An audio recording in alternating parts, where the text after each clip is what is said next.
Meus irmãos, muita paz.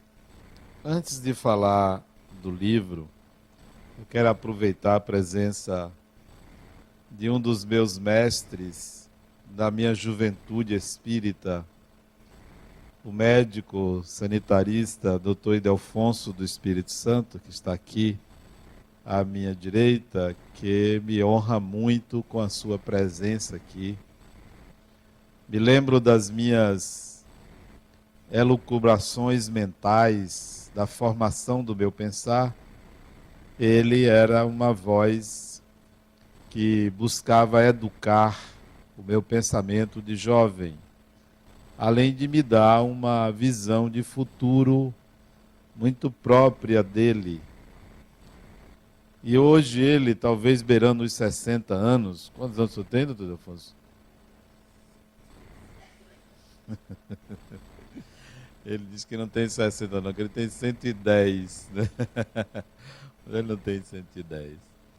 Ele já quando ele foi presidente da Federação Espírita do Estado da Bahia, na época que eu era da Juventude Espírita, isso na década de 70, alguns aqui não tinham nascido, e ele apagava os incêndios entre o meu comportamento e o presidente da instituição que eu fazia parte, que eu queria mudar tudo e o presidente se queixava a ele e ele vinha conversar comigo para acalmar os ânimos e me mostrar como é que a gente conseguia as coisas.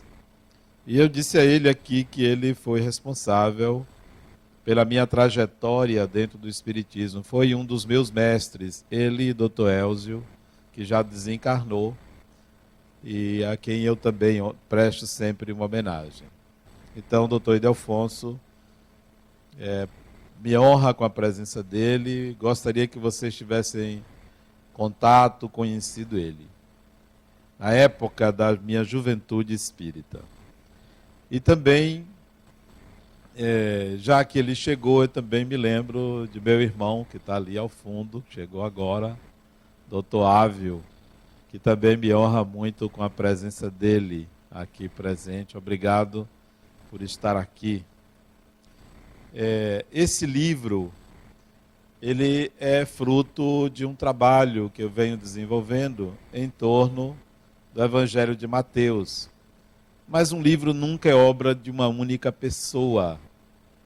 Ele é um trabalho coletivo. Primeiro ele começa com as ideias que aparentemente são do autor, mas na realidade aquilo que nós estudamos, aquilo que nós ouvimos, formam o nosso pensamento e isso é traduzido em palavras. Então, de forma alguma, sem falsa humildade, eu posso dizer que o que eu escrevo é só meu.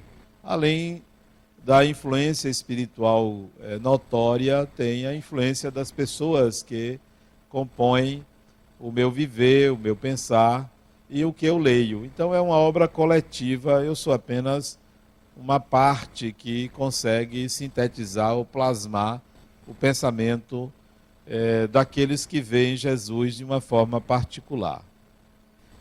Em segundo lugar, é uma obra também que é composta por várias pessoas. Alguém que produz o livro. Essa pessoa que produz o livro é a Ana Carmen Segura, que está aqui à minha direita. Ela é a editora do livro, ela é quem organiza. Eu dou o trabalho, as ideias, e ela então vai sair e procurar organizar e formatar isso no livro. Então já tem aí, além da multidão de pessoas, tem o trabalho da editora, de Ana Carmen.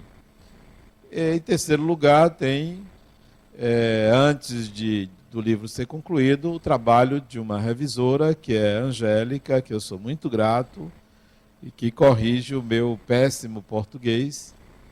Ela é quem faz os alinhamentos da língua. Eu não sou muito bom em português, então ela me ajuda. Então já tem aí alguém que, às vezes, não só corrige o português, como também corrige algumas ideias que eu tenho e que nem eu mesmo sei o que significa, e ela dá um formato especial. Depois tem o trabalho de Novaes Neto, que ele está ali, é o diagramador, ele é quem formata o livro. É mais uma pessoa. Veja que uma pessoa sozinha não escreve um livro, tem sempre mais pessoas. E, por último, meu filho, Diego, que está lá no fundo, com meu neto, ele é quem deu a estética do livro, que fez a capa, fotografou e deu ao livro uma estética diferente, que eu gostei. Não é à toa que ele é meu filho, né? Então, essas pessoas é que fizeram o livro. Então, é um simples livro. É o segundo de uma série de 7. O terceiro já está pronto. A Ana Carmen já me cobrou. Eu vou mandar para ela esse final de semana. E eu estou trabalhando no 4º volume. O terceiro volume deve sair até o mês de abril do ano que vem, para coincidir com a Semana Espírita daqui. Mas ele já está pronto, vai passar por revisão, diagramação e capa. E depois impressão. Bom, o primeiro volume, ele teve um caráter de desafio para mim, porque eu tinha que ter uma ideia primeira de como fazer o que eu queria fazer. E foi mais difícil. Já o segundo volume, esse que eu estou lançando agora, foi muito mais fácil, porque a matriz, a ideia como deveria sair, já estava impregnada no meu psiquismo, então a feitura do livro foi muito fácil, como os outros estão saindo muito fáceis. Qual é a particularidade desse segundo volume? Eu vejo que, à medida que eu vou escrevendo sobre Jesus, eu vou me influenciando pelo coletivo, algo que eu não gostaria que acontecesse. Eu queria manter uma visão estritamente humana do Cristo, estritamente humana. Mas eu vejo que eu vou me influenciando, me contaminando pela luminosidade do Espírito, pela grandeza do Espírito. Então eu acabo me traindo e escrevendo coisas que eu não gostaria que saísse. Aí eu tiro, mas vez por outra escapa alguma coisa que eu não gostaria de falar, porque todo mundo fala. Não porque eu quero ser diferente, mas porque todo o Espírito é diferente, e também porque a proposta minha é mostrar o humano Jesus, e não o mito, o semideus, o Deus, aquilo que o imaginário coletivo construiu. Então, mas eu acabo me contaminando, eu acabo esquecendo. Eu tenho me policiado para não colocar, mas escapa. Então, se vocês encontrarem no segundo volume alguma coisa extremamente elogiosa a Jesus, ou falando do mito Jesus, pode ter certeza que é uma derrapagem minha. Adenal derrapou aqui porque ele não queria falar isso. Ele queria trazer uma visão humanizada de Jesus. E não é simples isso, porque você tem que passar por cima de toda uma história das civilizações, notadamente da civilização ocidental. Você tem que passar por cima de tudo que foi lido, porque tudo que é lido retrata o mito. Poucas pessoas se ocuparam de falar do ser humano. Uma das pessoas que eu me lembro que falava para mim sobre o ser humano Jesus foi meu amigo Djalma Argolo. Ele sempre frisava isso quando nós conversávamos sobre a figura de Jesus. Ele procurava realçar o aspecto humano, o ser humano. E aí eu conseguia olhar, mas assim mesmo, às vezes, lá atrás, com uma certa culpa. Adenal, você está olhando o humano, mas ele é o governador da terra, ele é o espírito mais iluminado que existe, e você está vendo o humano, você não está traindo a própria imagem do Cristo? Então, ficava difícil, mas eu conseguiria olhar por detrás dessa luz a pessoa. E aí percebi que o ser humano Jesus é muito mais encantador do que o mito.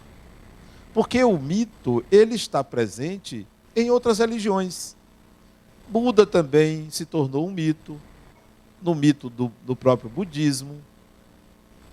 Maomé, Lao Tse e outros, Confúcio e outros luminares, passaram a ser vistos como uma projeção do desejo humano de ver aquela luz, mas não conseguiriam ver a pessoa, ou não conseguiam ver a pessoa.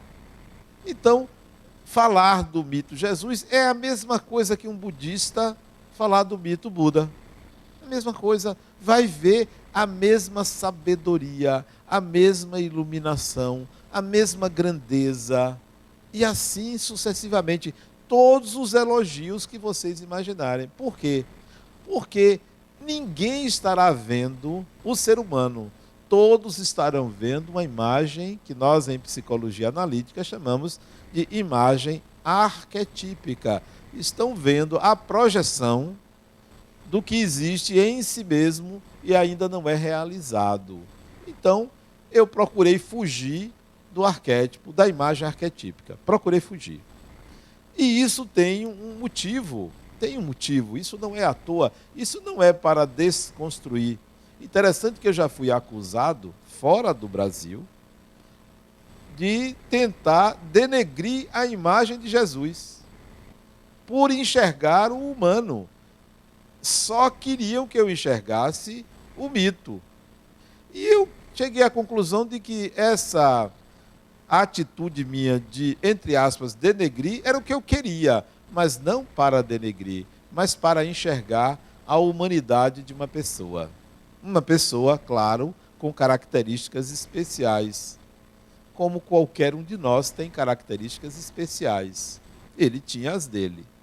Então, até isso eu fui acusado de, poxa, isso não me abate. Eu fiquei triste, mas não me abate, porque o propósito é esse.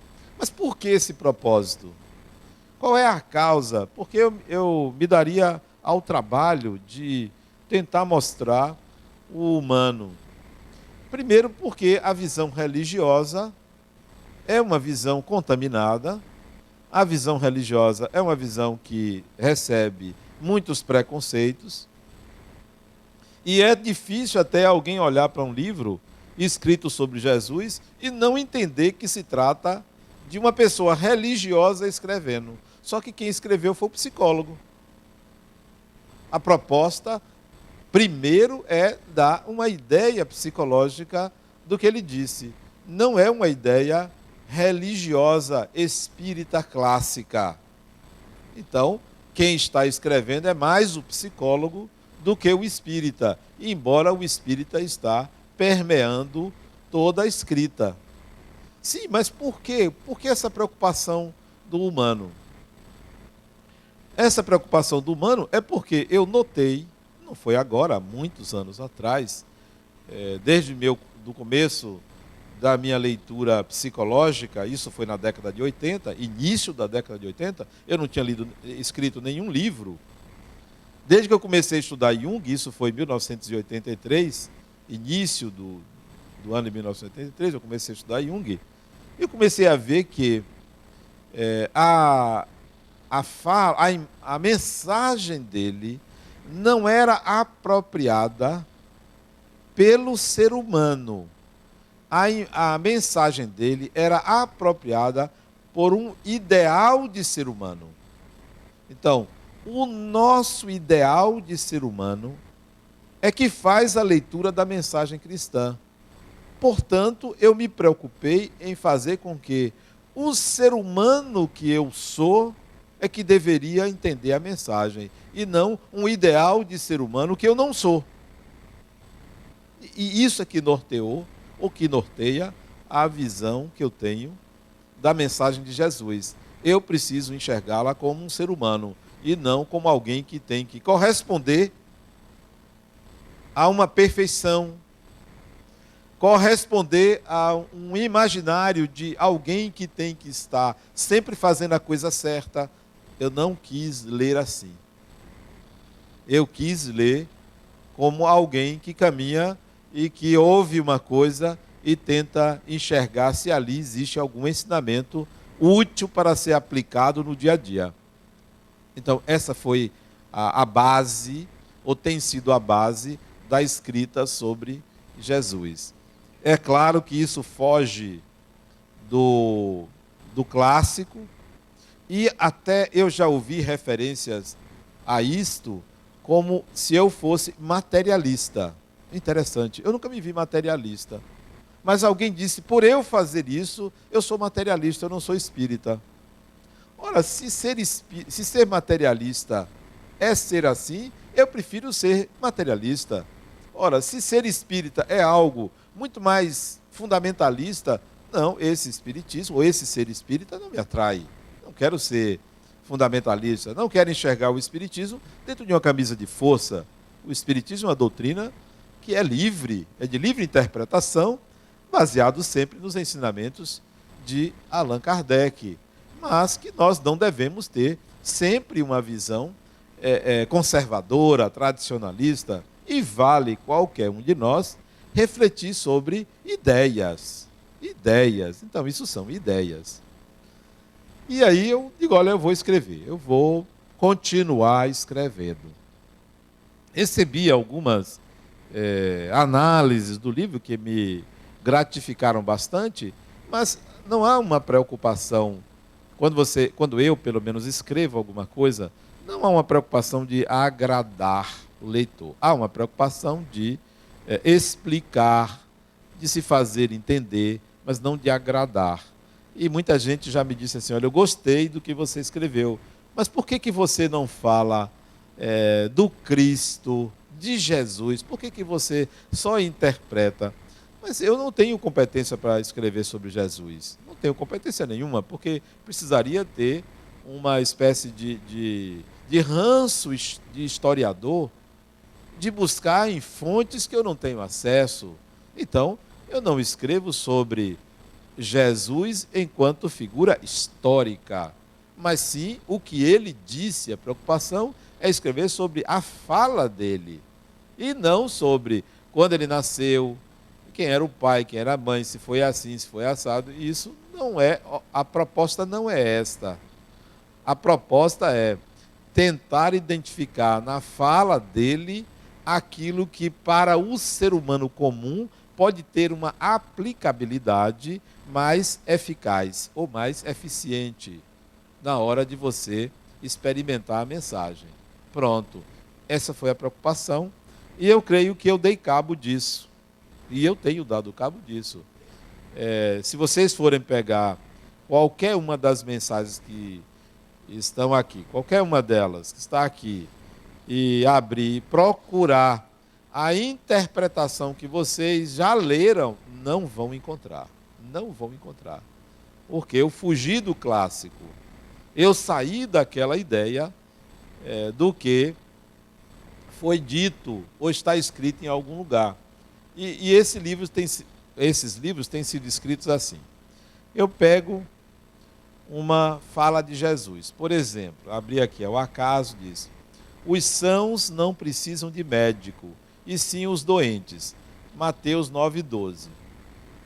Ora, há uma interpretação corrente em torno dessa fala de Jesus, que ele veio para as pessoas carentes, necessitadas, ávidas pelo conhecimento, ávidas pela cura, ávidas pela harmonia.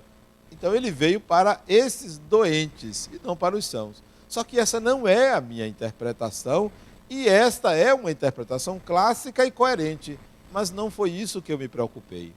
Eu fazia simplesmente assim, eu lia o que ele disse, ia ao Evangelho de Mateus, via em que contexto foi dito, fechava os olhos e disse, vem cá, isso significa o que para mim? O que é que eu sinto se eu ouvisse essas palavras? Aí eu escrevo o que eu sinto, sem nenhum compromisso de uma coerência com as interpretações clássicas, sem nenhum compromisso. O que eu sinto ao ouvir, aí eu escrevo, e aí vou discorrendo. Às vezes a escrita sai em 10 minutos, às vezes eu levo 10 dias. Não tem um padrão, não é psicografia, Eu não paro para ter um horário para escrever, é qualquer hora, qualquer lugar, é viajando, é sentado, é em pé, é no computador, é escrevendo às vezes a lápis, não tem um padrão. É exatamente assim que eu gosto de escrever. Eu não gosto de escrever seguindo uma disciplina. E era isso que o doutor Ildefonso mais reclamava comigo. Você tem que ter, você tem que pensar, você tem pessoas, as pessoas seguem regras, normas. Ele me ajudava a organizar, mas vocês viram que ele não conseguiu tantos avanços comigo, porque hoje eu sou um escritor indisciplinado. Eu posso escrever numa festa, como já escrevi, plena festa, maior bagunça, eu escrevo. Não tenho a menor dificuldade de me concentrar naquilo que eu quero me concentrar. Pode estar desabando, pode estar afundando o Titanic, eu dentro dele, eu posso escrever e o que está no entorno não me afeta. E posso parar a qualquer momento e retomar a escrita quando eu quiser. Então tem capítulos aqui que foram escritos em uma semana, mas tem capítulos que foi numa sentada, em 10 minutos, porque a ideia estava pronta, porque nada me interrompeu, e eu não me incomodo que nada me interrompa quando eu estou escrevendo, não me incomoda, porque eu sou um escritor indisciplinado. Bom, mas o que eu estou notando em relação à escrita, ao livro? Comigo está acontecendo que eu estou ficando mais bobo. À medida que eu vou escrevendo, eu estou ficando mais bobo. Eu estou ficando mais lerdo. Eu acho que isso vem do tema Jesus. Eu estou ficando mais condescendente. Eu não estou gostando disso. Eu estou querendo voltar, mas não dá mais. Eu estou ficando muito paciente. E não é bom uma pessoa muito paciente. De vez em quando, uma impaciência faz bem para mostrar às pessoas que nós não podemos ser submetidos a todo tipo de ideia. Mas eu estou ficando mais paciente, mais tolerante, mais um bocado de coisa que está me incomodando. Eu quero terminar logo para voltar a ser quem eu era. Porque quem eu era mais autêntico. Agora parece que eu estou tomado por uma onda, né? Se eu fosse alguém que tivesse experimentado na juventude, iam dizer que eu fumei um baseado, mas não foi. Não é isso, né? Porque parece às vezes que eu estou em algum lugar que não é ali. Como eu não sou usuário de drogas, não pensem que é alguma coisa, alguma onda que está. Creio que é por causa do tema. Então, olha o que está acontecendo comigo. Isso às vezes me preocupa, porque também às vezes eu me olho muito feminino. Eu digo, peraí, será que eu estou virando? Nada contra, pode ser, isso pode ser um movimento normal da pessoa, né? Transitar entre o feminino e o masculino, isso não me preocupa, mas eu preciso ter consciência disso. Isso não pode ser assim, a revelia, né? Sem você ter um controle sobre isso. Mas eu noto que até para cobrar os outros, eu não estou conseguindo cobrar as pessoas que me devem, eu estou deixando para lá. Quer dizer, será que o Evangelho transforma a gente sem a gente ver, a ponto de você ficar assim nesse estado? Então isso está acontecendo comigo. Em relação ao conteúdo, aí vocês vão perceber, vocês vão ler, eu tenho notado que eu escrevo cerca de 370 palavras por capítulo, entre 350 e 400 palavras por capítulo, são capítulos muito resumidos, que tem ideias que eu precisava de muito mais para colocar aqui. E aí eu tenho que me obrigar a resumir, porque a proposta é não passar de 2 páginas por capítulo, para tornar a leitura menos enfadonha. Não é um livro para você ler de uma sentada, é um livro para você ler de vez em quando. Pegou, leu, fechou. E meditar sobre aquilo. Outro dia você pega, outro dia você pega. Não é um livro como um romance. Tem escritores que conseguem contar uma história. Não, isso não é uma história. Isso são ideias esparçadas, ideias diferentes umas das outras. Não é um encadeamento de raciocínio. O livro 1 pode ser lido independentemente do 2, o 3 independentemente do 1. Não é uma lógica que você vai encontrar um segmento. Vai acontecendo e talvez em alguns trechos há uma certa repetição de conteúdo. Por quê? Porque se vocês pegarem o Evangelho, vocês vão notar que Jesus, ou os compiladores, ou quem escreveu o Evangelho, repete certas ideias ao longo, no mesmo Evangelho, não é evangelista diferente não, no mesmo Evangelho repete ideias. Ele procura, às vezes, falar uma coisa e falar o seu oposto depois, confirmando o que disse antes. Então, aquilo me fazia pensar, poxa, mas eu já interpretei isso ali atrás. Eu agora tenho que pensar em outro tipo de sentimento que vem à minha mente. Aí eu me obrigava a buscar outro sentimento ou outra inspiração. Então, em relação ao conteúdo, ele é para ser lido de vez em quando, não é para ser lido numa sentada, até porque ninguém aguenta. São 400 e poucas páginas, não dá para você ler de uma sentada. Embora aqueles que gostam, como eu gosto de ler, eu gosto tanto de ouvir falar de Jesus que eu às vezes me pego assistindo aqueles pastores na televisão. Eu quero ouvir o que é que eles pensam a respeito. E tem ideias interessantes. Mas depois eu vejo que daqui a pouco eu vou me tornar evangélico, aí eu digo, não, peraí, eu tenho que mudar isso aqui, senão eu me encanto com isso aí. Então, o conteúdo, ele é livre, não tem, vocês não vão encontrar interpretações clássicas. O Evangelho de Mateus tem 643 falas de Jesus. São 643. É muita coisa.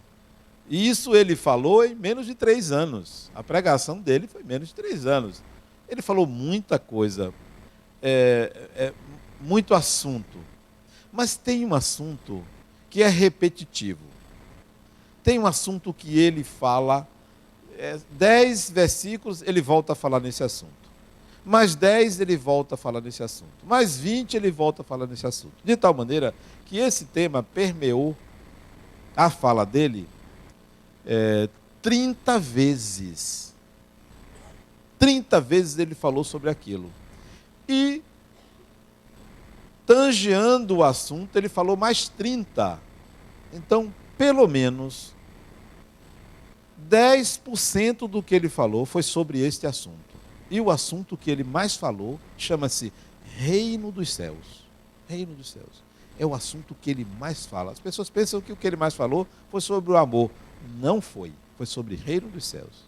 A preocupação dele era levar as pessoas a entender o que era isso. De vez em quando vocês vão pegar o Reino dos Céus o Reino dos Céus se assemelha a, o Reino dos Céus parece isso, o Reino dos Céus é como, sempre levando aquelas pessoas a considerar a existência disso.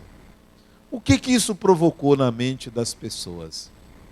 Na mente das pessoas provocou uma suspensão do chão, tirou as pessoas do chão. Porque ele falava de algo que não era concreto, era virtual. Ele falou de algo futuro e não presente, querendo trazer para o presente. Então, o conteúdo do Evangelho de Jesus é falar sobre esse tal do reino dos céus. E na mentalidade coletiva, o reino dos céus era um reino. Ora, o que é um reino? Um reino tem um rei, tem uma rainha, tem um castelo, tem um tesouro, tem ouro, tem comida à vontade, tem harmonia. Então, o reino dos céus foi ouvido no imaginário ou na consciência coletiva como sendo uma instância a ser buscada,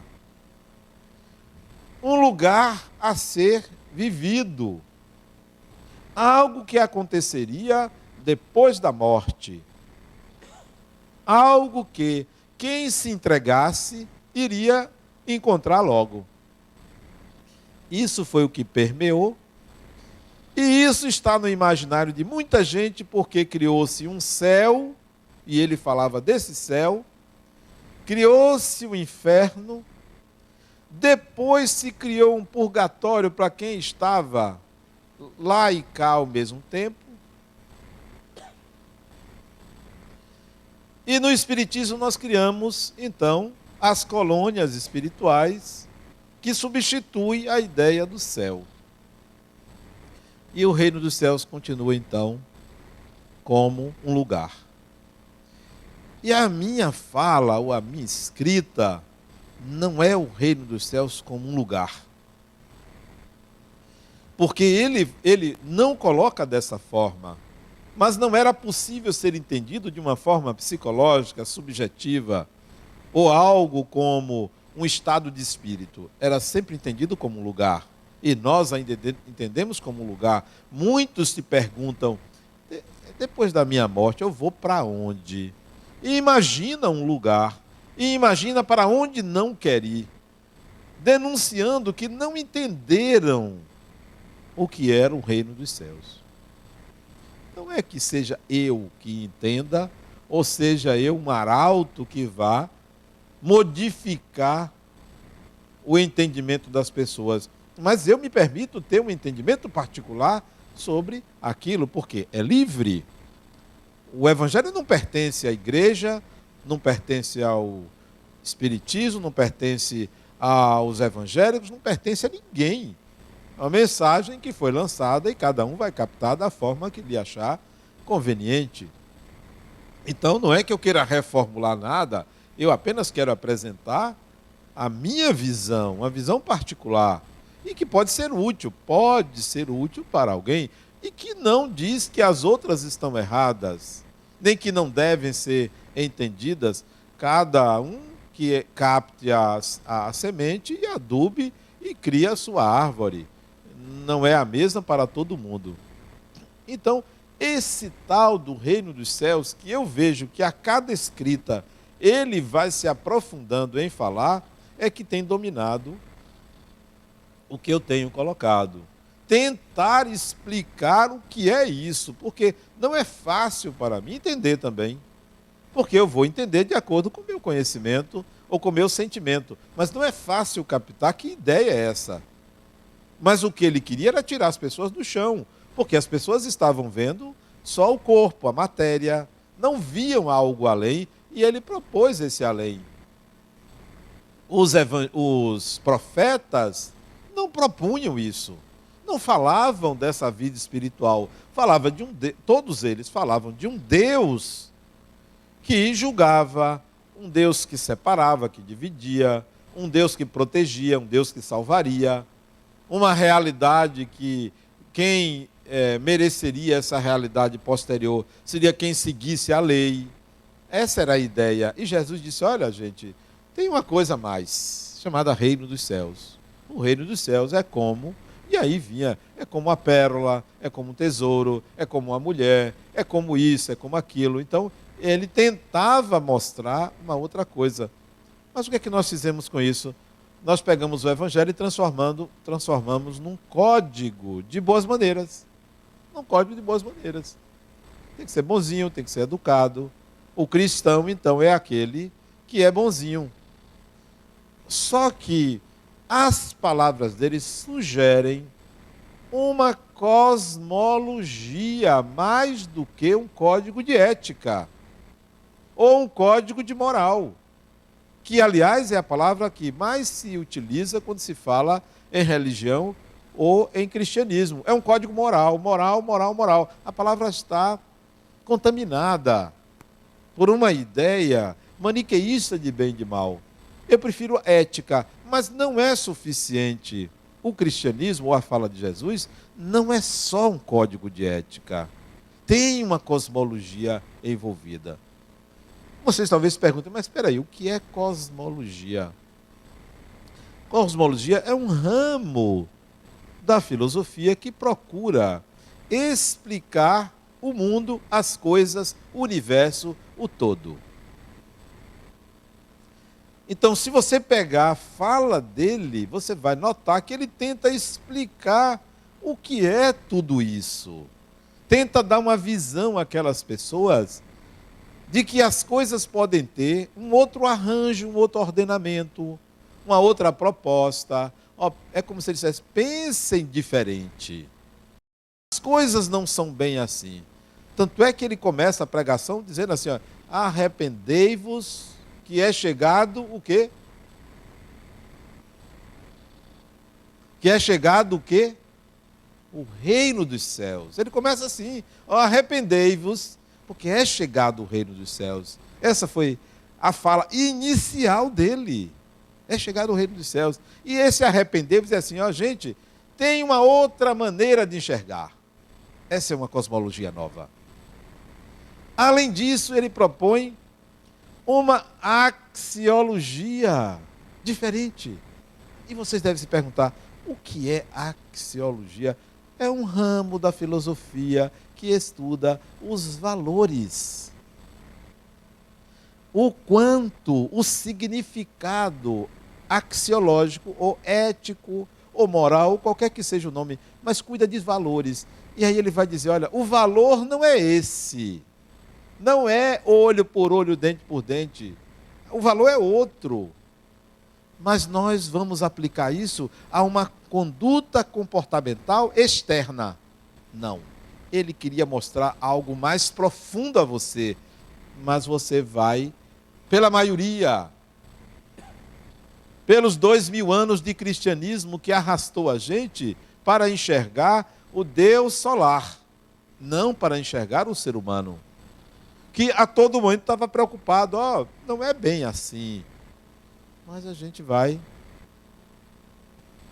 Tem uma passagem do Evangelho de Mateus que eu estou comentando no 4º volume. Ele está à beira de um lago. E aí estava meio triste com o comportamento das pessoas, resolve andar na água. Há quem diga que as águas estavam rasas, há quem diga que ele andou nas pedras, há quem diga que ele andou por cima da água. Eu não estava lá, não sei, e não me preocupo em confirmar nada, porque eu não tenho essa competência para dizer, ó, aconteceu assim. Não, o meu trabalho é de intérprete do intérprete de Deus, não é dizer, olha, ele andou na água, ou ele não andou na água. Não. Ele andou na água, e aí viram. E aí teve um que disse, você está andando na água, eu posso ir aí, Pedro? Venha, ou vem. Talvez seja a fala mais curta. 3 letras, uma palavra, vem. Acho que foi por isso que a Caixa Econômica fez a propaganda, venha. Eu acho que quem criou viu Jesus dizer, venha, vem. E é interessante a fala assertiva. E Pedro foi. Olha a ignorância do homem. Ele foi. No meio do caminho, o negócio começou a pegar e ele começou a afundar. Né? Acho que a maré deve ter subido, penso eu, deve ter subido. Ele era pescador, mas que a idade, né, já não dava para nadar e ele aí ficou com medo. E aí Jesus disse, homem de pouca fé. A fala é a fala de quem sabe o que está dizendo, não previu o resultado, porque pensar que Jesus sabia tudo era dizer, eu não vou chamar porque o velho vai cair, vai se afundar, venha. E o homem ia se afundar, ia se afogar, mas ele mandou o sujeito ir. Então, a ideia da presciência de Jesus, a ideia de que ele sabia tudo, é do mito, não é do ser humano. Porque eu também faria aquilo, ó, pode vir. Se cair, se caiu, pronto, agora é tarde, já caiu. Se afundar, afundou. E realmente o sujeito ia afundar. Então, ele tinha essa fleuma, essa forma de lidar com as pessoas, sem aquele compromisso de marcar uma lógica, que é a lógica de quem lê, mas não de quem poderia estar ali e dizer, peraí, o que aconteceu de fato aí? Teve uma outra passagem, do volume 4, Isso é para vocês, quando eu escrever, comprarem o volume 4, né? Compraram o 3, o 4. Que ele simplesmente tinha um bocado de gente, e ele diz, os apóstolos assim, ó, Senhor, tem um bocado de gente aí para curar.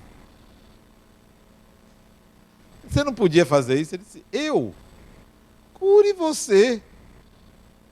Mas, objetivamente, diretamente, cure você. É você que tem que fazer, não sou eu. Porque tudo era para ele, e ele tinha essa tranquilidade de dizer, ó, faça você a sua parte. Realize, cure. Mas nós preferimos colocá-lo como centro de tudo, porque prevalece a ideia mítica, quando na realidade ele procurava fazer com que as pessoas encontrassem o modo de fazer, de agir de acordo com a sua competência. Não era um doutrinador qualquer que estava ali para fazer uma escola de iniciados.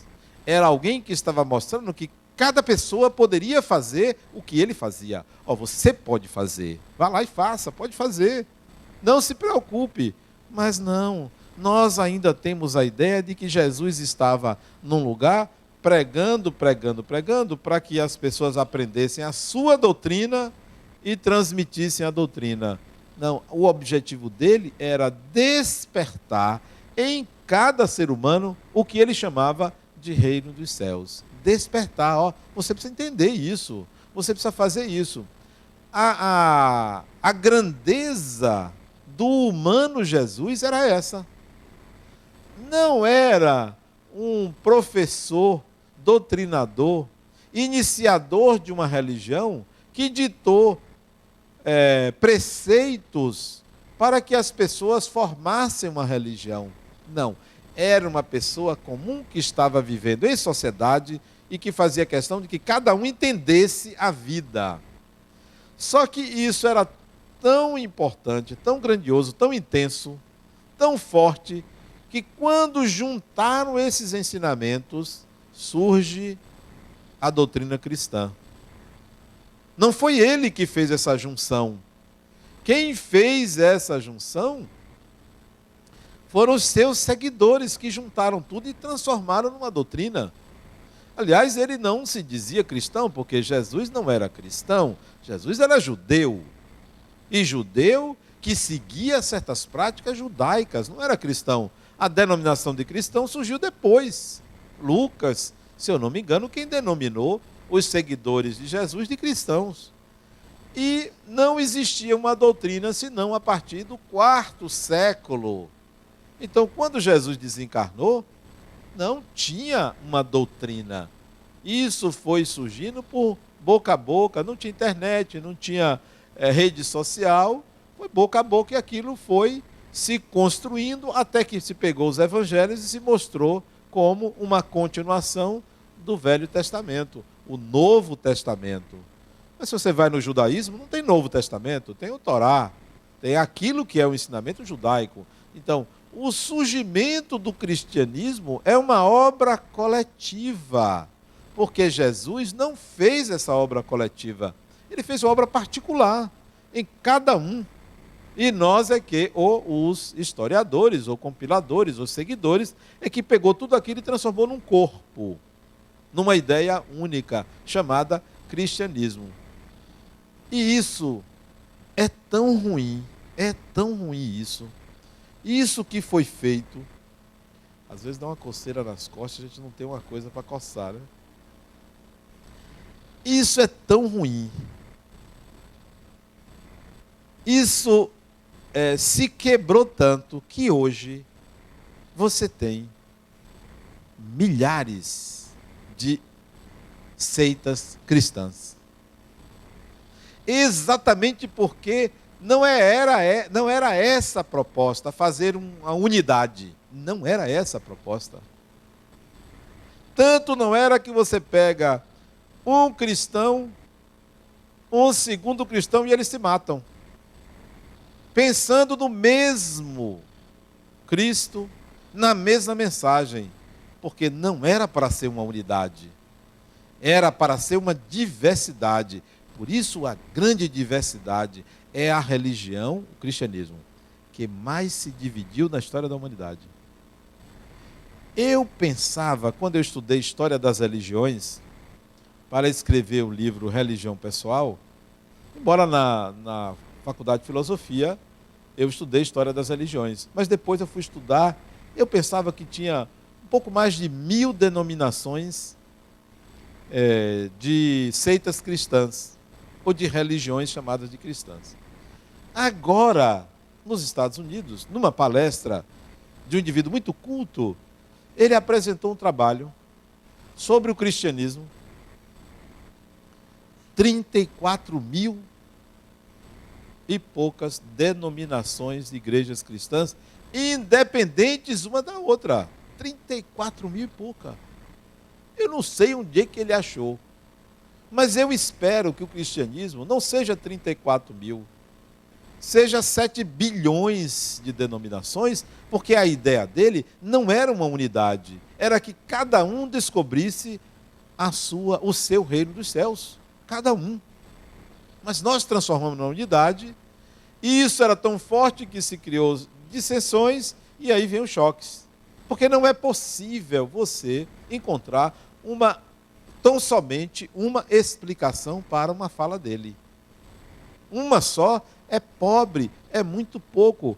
O que é que você tem a dizer quando alguém fala assim, o reino dos céus é como uma mulher que pega 3 medidas de fermento para fazer um bolo. O que é isso? Eu não sei. E quem disser que sabe, está tendo uma ideia pessoal, porque isso é de um mistério e profundidade inacessível. Eu preferi me concentrar e dizer o que é que eu sinto. Eu gosto de bolo, né? Eu gosto de bolo, então vou ver o que é que sai daí. E saiu, eu escrevi. Não existe um dono que interprete a fala tão profunda de uma parábola. É como você pegar uma fábula, ou um conto dos irmãos Grimm, ou um mito romano, grego, japonês. Não tem interpretação padronizada, clássica, é arquetípico, então cabem muitas interpretações. A ideia que eu quero passar é essa: tire você as conclusões do que você leu, não no que eu escrevi, porque todos os capítulos são precedidos do que Jesus disse, todos. Então, antes de você ler a página seguinte, leia a página que tem o versículo e se pergunte: o que eu entendi disso? E não precisa ser conhecedor de Bíblia, não precisa ser evangélico, não precisa ter lido o livro dos Espíritos, o Evangelho segundo o Espiritismo. Se pergunte: o que é que isso ressoa dentro de mim? O que é que essa fala ressoa dentro de mim? Aí depois você lê e confronte. Não tem certo. É claro que o que eu escrevi é um pouquinho melhor do que o que você vai pensar, mas não tem certo nem errado. É a interpretação de cada um. E eu gostaria que você encontrasse a sua, porque a sua lhe pertence, é inalienável, ninguém tira. E você vai longe com essa sua interpretação, porque essas palavras que ele disse têm um significado muito mais forte, intenso, profundo do que vocês possam imaginar. E esse significado não é o que eu escrevi, é o que você for entender. Se você se lembrar do significado coletivo, tente fugir, tente buscar um pessoal. E existe. Para cada um há uma interpretação. E ela é poderosa, porque ela vai reverberar e vai eliciar comportamentos diferentes em você, como está acontecendo comigo. Eu espero mudar isso. Vamos ver se eu pego a parte que ainda não cheguei, que ele chicoteou. Aí talvez eu volte à minha normalidade, porque não é fácil você ler o Cristo que chicoteou. Eu tenho um amigo que eu perguntei a ele: o que você acha disso? Ele disse: não, isso foi erro de quem escreveu. só está certo o que se coaduna com o pensamento do Cristo mito. O que é humano, não, para ele, foi erro de tradução, alguém escreveu errado. Eu quero chegar a essa parte para reforçar a ideia de que ali estava um ser humano. Um ser humano. Uma vez, isso tem muitos anos, acho que foi em 1980, eu fui na casa de meu concunhado, ele morava ali no Campo Grande, e ele muito religioso, muito católico, daqueles que vão à missa todos os domingos, se duvidar vai 2 vezes no domingo. E se você chamar ele para ir, ele vai. De novo, católico fervoroso, carola. Ele se casou com minha cunhada, quase que ela não consegue, mas ele casou, tirou ela de uma situação que poderia se perdurar até hoje, mas ele conseguiu, né, tirar ela daquela situação, e aí casaram. Ele foi morar ali no Campo Grande. E aí, um dia eu fui no apartamento dele, quando eu entrei, eu vi um retrato de Jesus, que eu nunca tinha visto, de um artista baiano. Um Jesus, o rosto de Jesus, com um punho assim, dizendo, estava escrito assim, eu sou Jesus. Um rosto desfigurado de alguém violento. Eu achei estranho para ele ter escolhido esse quadro. Achei uma agressão muito grande à figura de Jesus, porque mostrou um Jesus violento. E só vim entender mais tarde a ideia do pintor. A ideia dele era mostrar, olha, existe um humano que não é visto.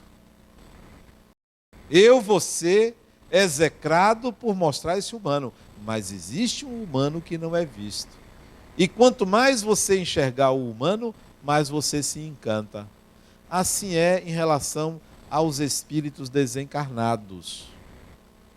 Nós dissociamos a ideia do espírito desencarnado do ser humano. Dissociamos. Quando o próprio Espiritismo, Allan Kardec vai colocar os espíritos são nada mais do que a alma dos homens após a morte. E das mulheres, né? Após a morte. Mas nós dissociamos. Espírito, o que é isso? As pessoas têm medo, porque dissociaram do humano. É humano, é ser humano. Pensa como humano, age como humano. Mas a gente não faz isso. Desencarnou. Sente um arrepio. Sente medo. Imagina que o espírito pode fazer isso, pode fazer aquilo. Mas não pensa que é um ser humano. Não é algo que a gente associa imediatamente. Foi assim que nós fizemos com Jesus. Não é humano. Não é humano, não é humano. Não pode ser, é muito mais. Perdemos a força, o encanto do que ele disse, a sutileza do que ele disse, porque nós tiramos o caráter humano. Assim é espírito. Desencarnou o ser humano, agora Deus me livre de pensar, Adenal, será que eu vou atrair? E o que é que tem, criatura? Você não gostava dele, não era casada com ele? Ah, mas agora é diferente. Diferente de nada. É a mesma coisa. Muda a vibração. Converse. Agora, por que você não diz a ele que você tolerou os últimos anos da sua vida? Ah, mas é um espírito, eu não posso dizer essas coisas. Será que ele está ouvindo? Em alto e bom som. Ele já sabe que você fingia a maior parte do tempo. Já sabe. Não, a pessoa pensa que espírito não percebe nada disso. É ser humano. Daí a autenticidade e a transparência em lidar com o desencarnado. A transparência. Ah, mas é o espírito fulano de tal. Sim, daí. Eu também sou fulano de tal. Todo mundo é fulano de tal. Ah, mas é um espírito superior. Superior por quê? Para mim, superior é mais alto. Mais alto. Não. O que é essa classificação de espírito superior? É um ser humano. A superioridade de uma pessoa sobre outra só estabelece briga. A ideia de pensar que alguém é superior a alguém só vem dividir. Não, nós fazemos parte de uma humanidade. Tem aqueles mais sábios, tem aqueles mais emotivos, tem aqueles mais evangélicos, tem aqueles mais psicólogos, que são os mais evoluídos, né? Tem mais. Mas, quer dizer, você começar a classificar demais, você afasta, você tira o caráter humano. E você deixar de enxergar o lado humano de uma pessoa, você separa, você divide, você discrimina, porque você tira o lado humano. O sangue que correu nas veias de um desencarnado é vermelho do mesmo jeito. Não tem sangue azul, nem branco, nem amarelo, nem cor de... É o mesmo. O DNA veio tudo do macaco. De todo mundo. Ela pode ser bonita como for, eu só me lembro que veio do macaco. Pode ser linda, maravilhosa, mas veio do macaco. O DNA é o mesmo. Mas a gente fica querendo estabelecer superioridades espirituais. São seres humanos. Quando estão encarnados, são seres humanos.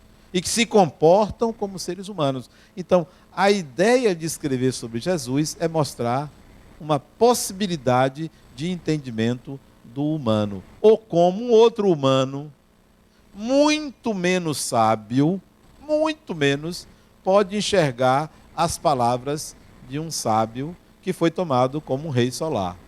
E que, por algum motivo, é possível imaginar isso. O motivo é, dentro de mim existe também um sol, dentro de você também existe um sol, por isso que você vê o rei solar.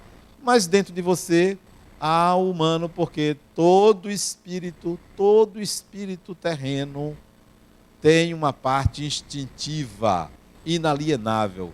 Pode estar desencarnado como for, mas tem instinto. Então, é possível enxergar em Jesus esse ser humano que todos nós somos.